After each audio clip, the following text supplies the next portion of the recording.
अब इस समष्टि और व्यष्टि का आपस का क्या संबंध है, अब थोड़ा इस विषय में चलते हैं। अत्रायपि अन्योः स्थूल व्यष्टि समस्तयोः तद उपहिता विश्वा वैश्वानरायोः वनवृक्षवात तद अवच्छिन्न आकाशवात च जलाशय जलवत् तद्गत प्रतिबिंब प्रकाशवात च पूर्ववात अभेदः। अब कहते हैं ये जो आपका ये एक शरीर है, ये हुआ व्यष्टि। अब जैसा व्यष्टि वैसा समष्टि। इतना ही संबंध है। कह रहे फिर आ जाओ पुरानी उदाहरण, मेरे भूल तो नहीं गए ना तुम? वृक्ष और जंगल, जल बिंदु और जलाशय, ये पीछा नहीं छोड़ेगा, ये तो चलता रहेगा। अब इसमें एक तीसरी चीज जो उन्होंने कही थी कि जब किसी भी जलाशय में प्रतिबिंब पड़ता है, it doesn't matters what is the size of water body, whether it is a glass और अ जग or a big pan or a big kadai or big whatever cauldron, the reflection of the moon will be same. तो समष्टि ईश्वर और व्यष्टि जीव, दोनों में एक ही परब्रह्म का प्रतिबिंब है, उसमें कोई फर्क नहीं। देखो एक वृक्ष और एक जंगल में फर्क है भी और नहीं भी। एक वृक्ष काट दो जंगल तो भी है, पर एक एक एक एक करके सारे वृक्ष काटिए तो जंगल ही नहीं बचेगा।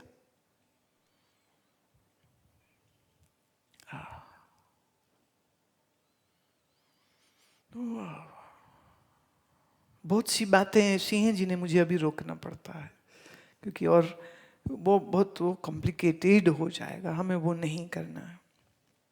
तो जीव में जो चैतन्य का रिफ्लेक्शन है वही एक ही है, ईश्वर में जो रिफ्लेक्शन है वो भी उसी एक का ही, उसमें कोई भेद नहीं। किसमें भेद नहीं है? चैतन्य में। पर जिसमें हो रहा है रिफ्लेक्शन, जीव और ईश्वर, उसमें भेद है, उसमें भेद। आज ही चर्चा हो रही थी, एक ने कहा लो जी रिजर्व बैंक ऑफ इंडिया, सारा पैसा वहीं पर है।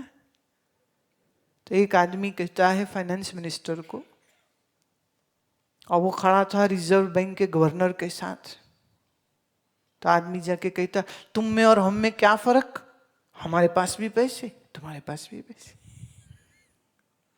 एक आदमी बड़े उद्योगपति को जो खरबोपति है उसको कहता तेरे और मेरे में क्या फर्क, हमारे पास भी पैसे तुम्हारे पास भी पैसे। पर भाई तुम दोनों के पैसों में कोई फर्क है या नहीं?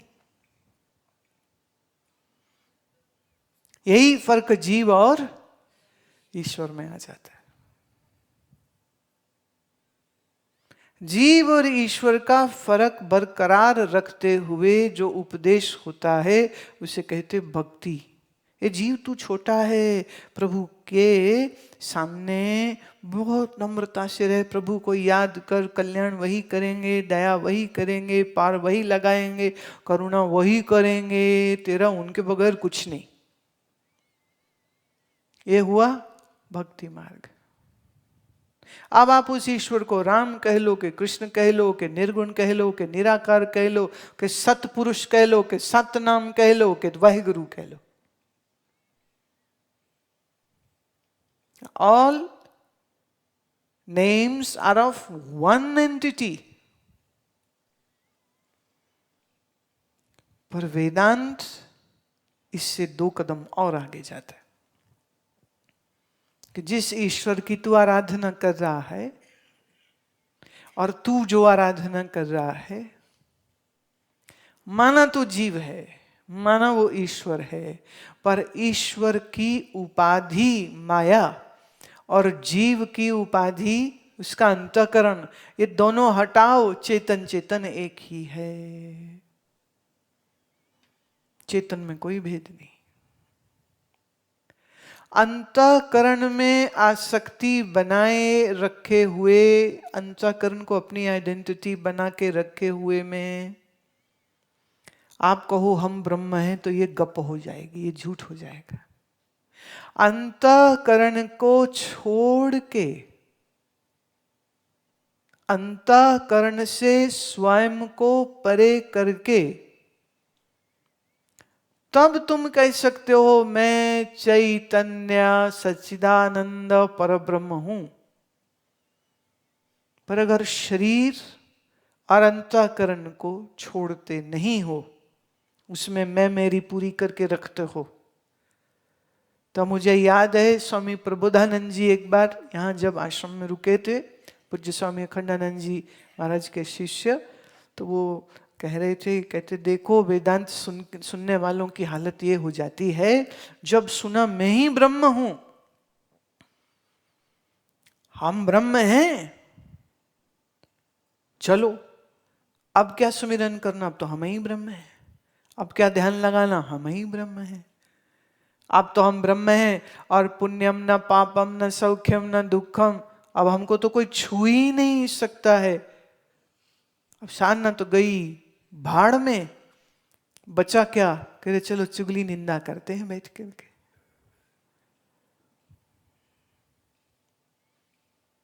कहां की बात कहां ला करके फिट कर दी। वो उनका स्टाइल तो बोलने का, वो कहते थे आशी तुसी ब्रह्म, चलो अब चुगली करें, हम भी ब्रह्म तुम भी ब्रह्म, चलो चुगली करें, पाप पुण्य तुझे नहीं लगना मुझे नहीं लगना। और मुझे याद है कि जो वेदांत सुनने वाली बुढ़ियां माइयां ना, वो आपस में भी एक दूसरे को, आओ सच्चिदानंद भगवान जी, जैसे वो भक्त लोग मिले ना कृष्ण जी के तो कहेंगे जय श्री कृष्ण, और राम जी के भक्त मिले तो बोलेंगे जय सिया राम। तो जो ये वेदांती होते हैं वो जब आपस में मिलते बोले जय सच्चिदानंद।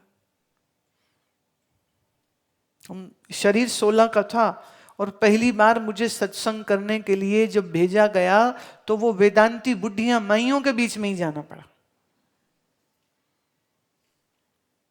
और वो माइयां ऐसी कपतियां, मैं बताती हूं कारण क्या, मैं ऐसा क्यों बोल रही हूं। जब मैं वहां पहुंची कमरे में, छोटा सा कमरा था, सारी बैठी हुई हैं, एक पढ़ रही थी बाकी सुन रही थी, पीछे बैठी 4 चुगलियां कर रही थी। मेरी जब एंट्री हुई तो वो कहते ए गुड्डी बह जा, मत गुड्डी बह जा, गुड्डी तेरी माँ, मुझे ये क्या बोल रही, गुड्डी बह जा। मैं खड़ी रही, वो फिर बोली आप अरे बैठ जाओ, मैं फिर खड़ी रही।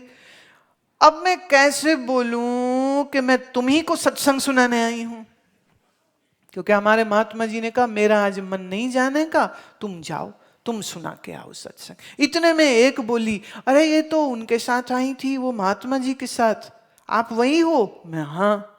फिर उसने कहा अरे रुको रुको, जगह दो, बैठो बैठो बैठो।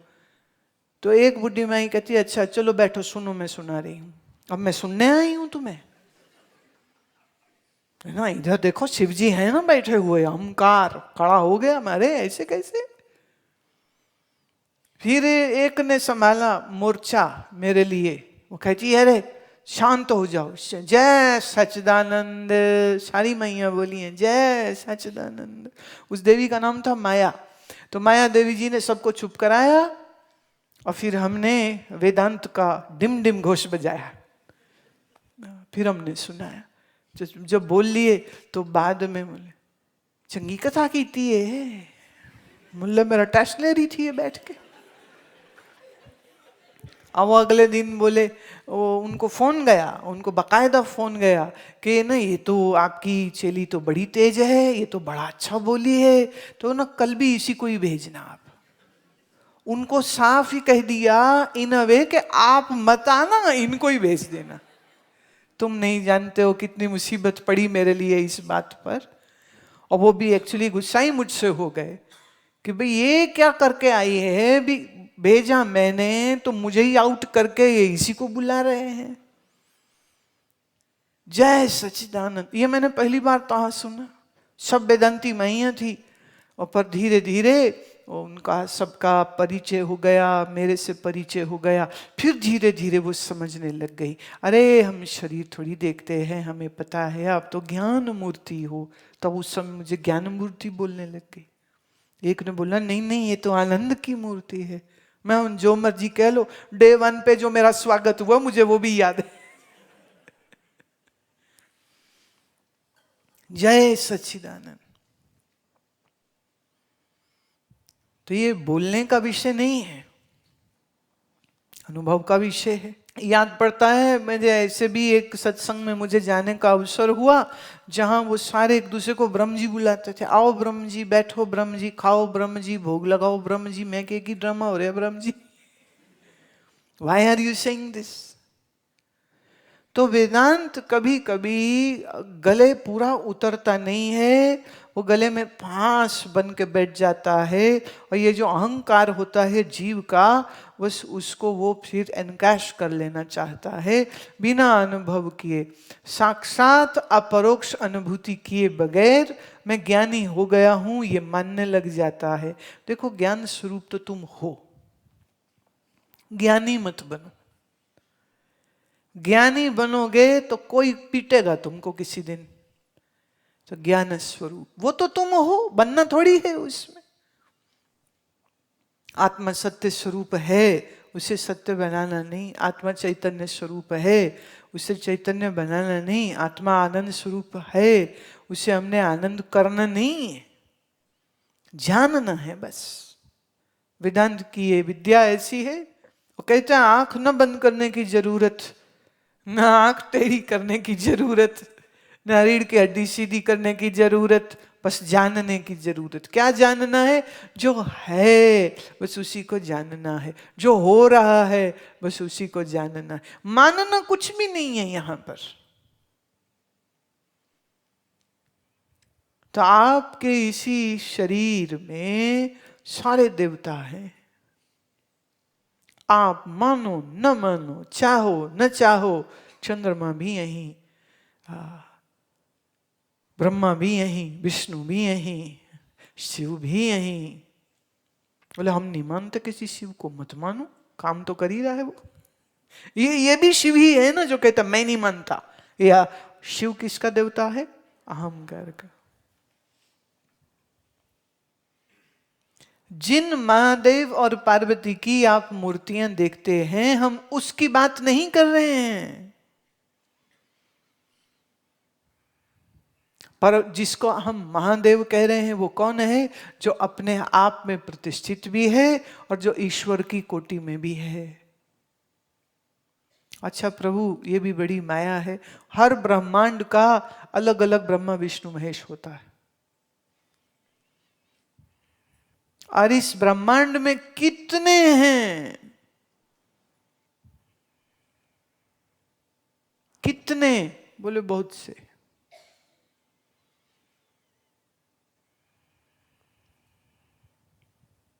इसका वर्णन गुरबाणी में बड़ी जगह आता है। केते बर में केते इंद्र, कितने ब्रह्मा हुए, कितने इंद्र हुए, कितने चंद हुए, कितने हुए। हुए और गए, हुए और गए।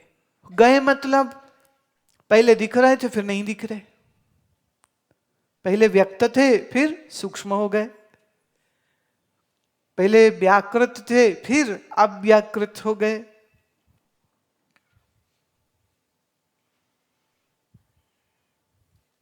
बड़ी अद्भुत महिमा है बाप प्यारे इसकी। तो एक ही विष्णु नहीं होते, विष्णु अनेक, एक ही ब्रह्मा नहीं, ब्रह्मा अनेक। जैसे ऐसा समझो ना, अभी हमने कहा कि जनन इंद्री का देवता कौन है? प्रजापति। तो अगर यहां पर 500 शरीर बैठे हैं तो हम कह सकते हैं 500 प्रजापति हैं या नहीं? चित्त, व्यष्टि, इंडिविजुअल 500 हो गए कि नहीं विष्णु? यहीं पे अच्छा प्रभु, आप सिर्फ अपने आप को ही देखेंगे? इस हॉल में जितने लोग बैठे सिर्फ उतनों को ही देखेंगे कि बाहर जितने मनुष्य हैं उनके भी शरीरों में यही देव काम कर रहे हैं? क्योंकि हम शक्ति का वर्णन कर रहे हैं, क्या उनके अंदर नहीं है? जब तक आपको नहीं पता था आप में भी थी, जब तक दूसरों को नहीं पता उनमें भी है। फिर थोड़ा सा रिवर्स गेयर मान लीजिए, हम खाली मनुष्यों की बात कर रहे हैं। 4 प्रकार के जीव इस भूत सृष्टि में हैं। अंडज, जेरज, स्वेदज, उत्भिज। उनके भी इंद्रियां हैं कि नहीं? हैं। सबकी एक सी नहीं होती, किसी के 4 हैं, किसी के 3 हैं, किसी के 2 हैं। इसीलिए इन सब प्राणियों को मनुष्य की अपेक्षा हम निचले दर्जे का मानते हैं, क्योंकि जो एक्सप्रेशन एक मनुष्य शरीर में संभव है वो एक मच्छर के शरीर में है क्या? सेम होगा? बुद्धि का तल वही होगा क्या? अब कुत्ते के कान बड़े तेज होते हैं, चमगादड़ के कान बड़े तेज होते हैं, पर चमगादड़ को दिखता ही नहीं, वो साउंड के साथ ट्रेवल करता है। तो पशु पंछियों में कहीं 1 इंद्री, कहीं 2, कहीं 3, कहीं 4, 5 की 5 कर्म इंद्री और ज्ञान इंद्री किसमें है? मनुष्य में। तो ज्ञान प्राप्ति का अधिकार और योग्यता किसमें बन गई? मनुष्य में। हम चाह के भी किसी गाय, किसी भैंस, किसी कुत्ते को ज्ञान नहीं करा सकते, संभव ही नहीं है, उनके पास क्षमता नहीं। अच्छा, मनुष्य होकर के भी जो पशुवत जीवन को जी रहा है उनको भी ज्ञान करवाना संभव नहीं है। ज्ञान की चाह किसको उठेगी? जिसको अज्ञान पीड़ा दे रहा है। अब जिसे अज्ञान की पीड़ा ही नहीं है वो ज्ञान की चाह क्यों करेगा? जब ज्ञान की चाह नहीं होगी तो गुरु जी काहे को सुनावेंगे? और दिमाग भी देखो ना कितना लग रहा है।